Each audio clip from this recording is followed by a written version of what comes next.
एक श्वास 21,600 श्वास में से ऐसी कोई श्वास नहीं है जिस श्वास में शिव का नाम नहीं निकलता।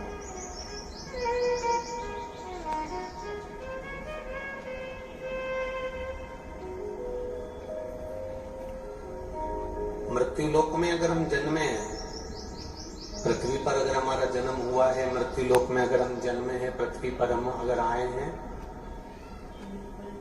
आप माला उठाकर कुछ जपे ना जपे, आपने राम नाम, कृष्ण नाम, शिव नाम लिया ना लिया, पर एक जन्म के समय पर परमात्मा ने हमारे स्वर में, हमारी श्वासों में ओम का नाद दे दिया, ओम का संबोधन दे दिया। ओम का जो संबोधन दिया है, ओम का जो नाद दिया है, ये जब तक हमारी श्वास चलेगी तब तक ये ओम का संबोधन हम भले जिह्वा से राम नाम लें, कृष्ण नाम लें ना लें, इस श्वास से अपने आप शिव का नाम निकलता ही रहता है। इसलिए शिव महापुराण की कथा कहती है कि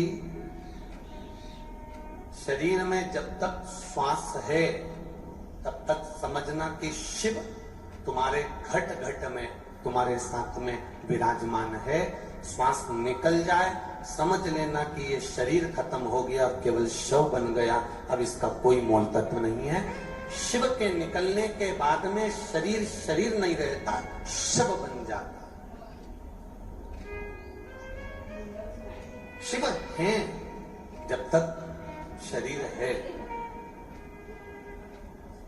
और जैसे ही शिव गए, श्वास खत्म हो गई, 21,600 श्वासें जो रोज चल रही थी आज पूर्ण हो गई, तो फिर ये शरीर समाप्त होकर शव बन जाता है, और वो शव भी परमात्मा के दरवाजे तक जाता है।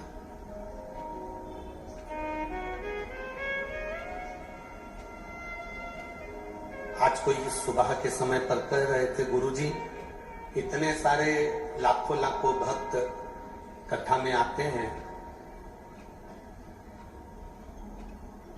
किसी के यहाँ शादी होती है तो पत्रिका दे देकर जाओ, तो भी कोई माता पूजन के बुलौए में नहीं आता। किसी के यहाँ शादी का कोई फंक्शन है, महिला संगीत है, कोई कार्य है, बुलाने जाओ, 50 बार कहने जाओ, तब जाकर कोई महिला संगीत में आता है। बारात के लिए बार बार हाथ जोड़ना पड़ता है कि बेटे की बारात जाएगी, तो बारात के लिए बार बार कहना पड़ता है, तब जाकर कोई बारात में आता है। पर गजब की शिव महापुराण की कथा है, जिसमें किसी को निमंत्रण नहीं दिया जाता, तो भी लोग लाखों की संख्या में शिव महापुराण की कथा में पहुंच जाते हैं।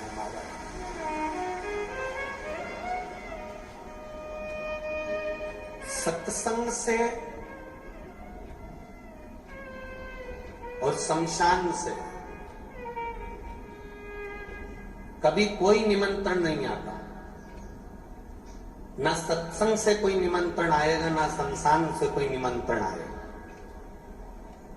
सत्संग में भी बिना बुलाए जाना पड़ेगा, और शमशान में भी बिना निमंत्रण के जाना पड़ेगा।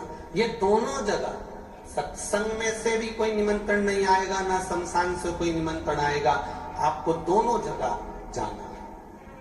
सत्संग में भी बिना बुलाए जाइए, कोई वीआईपी बनकर नहीं, कोई बहुत करोड़पति बनकर नहीं, कोई धनपति बनकर नहीं, कोई वैभवपति बनकर नहीं। शिव महापुराण की कथा कहती है, आप कितने भी करोड़पति हैं, कितने भी वैभवपति हैं, आपके पास में कितना भी धन हो, पर आप कथा में जब जाना तो मेरे शंकर भगवान जैसे जाना। कुंभज ऋषि के यहाँ मेरे भोलेनाथ माता सती को लेकर कथा में पहुंचे। कुंभज बाबा के चरणों में शंकर भगवान ने नमन करा। सती मैया से भोलेनाथ जी ने कहा कि ये कुंभज ऋषि हैं, इनको प्रणाम करो। सती मैया प्रणाम करने में पीछे हट।